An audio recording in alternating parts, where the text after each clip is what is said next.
Good morning mga katalapya. Ito yung first video natin. Itong limonsito na ito, yung mga ano na ito, mga 20 months old na. Ang mga 8 feet na siguro ang taas. Asa kung makita ninyo yan mga katalapya, oh. Mga pinutulan ko yun para hindi masyadong magtaas. At mga 3 weeks na yan. Kaya nag-video ako dito. Ang binuhos ko nito is tubig sa fish tank ko. At saka makita ninyo mga katalapya, may 1 foot roller tayo para meron tayong reference object, no? At saka merong mga mga dahon kinain na ng worm siguro yan.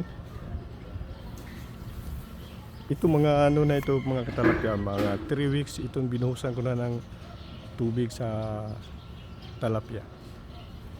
Dito naman sa bahay ng kapatid ko,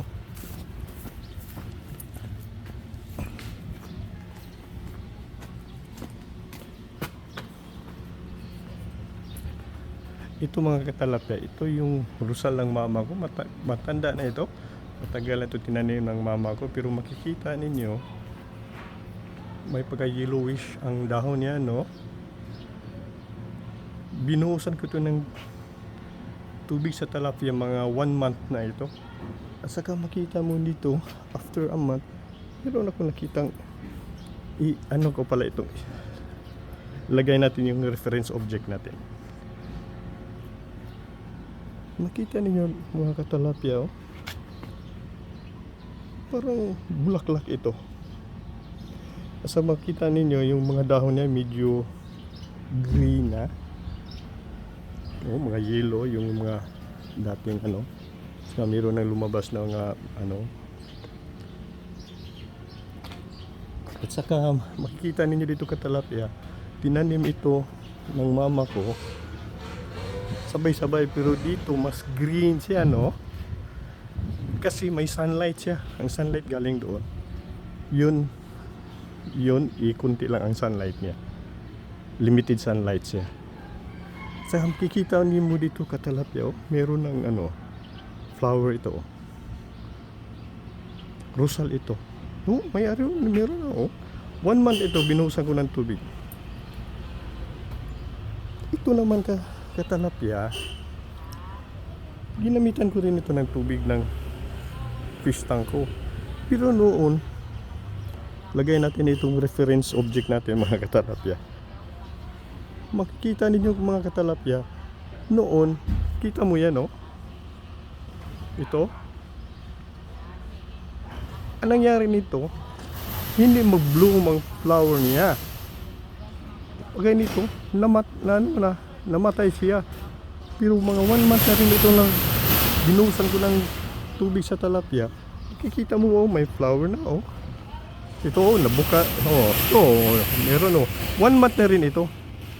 Oh, tingnan mo yung mga dati mga talapya, oh. Kita mo yan? Oh, ito. At saka makikita mo yung noon mga maliit ang dahon niya. Tingnan na, lagyan natin ng reference object natin. Kita mo mga yellowish at saka maliit ang dahon. Pero yung mga bago, tingnan mo dito, pinutulan ko ito, mga 1 month na rin ito. Tingnan mo yung mga dahon na, lagyan natin ng reference object. May mga bulaklak na. Oh, may mga bulaklak na na-open na yung iba. Oh, meron na, oh. Oh, marami na. Noon hindi ito pero pinutulan ko rin ito mga katalapya. Kita mo ito, before ko binuhusan ng tubig sa tub, ito yung pinutulan ko muna ito. Pagkatapos ginamitan ko ng tubig sa talapya. Oh, 1 month ito mga katalapya. Tingnan ninyo, oh. Meron ng mga flowers. Oh, na-open na yung mga flowers. Oh. Kasi noon, ganito lang yan, oh. Oh, namamatay ito. Ito. Ito naputol ito eh. Oh, tingnan mo ito oh, mga katalapyaw. Ito patay yan. Yung mga luma yan. Oh, tingnan mo, hindi siya maka-open noon. Okay, please share, like, and subscribe at please follow up mga katalapya kasi hindi lang ito first video, i-continuous video natin na ito every 2 weeks 2 weeks siguro para makita ninyo ang development. Hindi lang yung isang video pagkatapos wala na. Walang follow up video.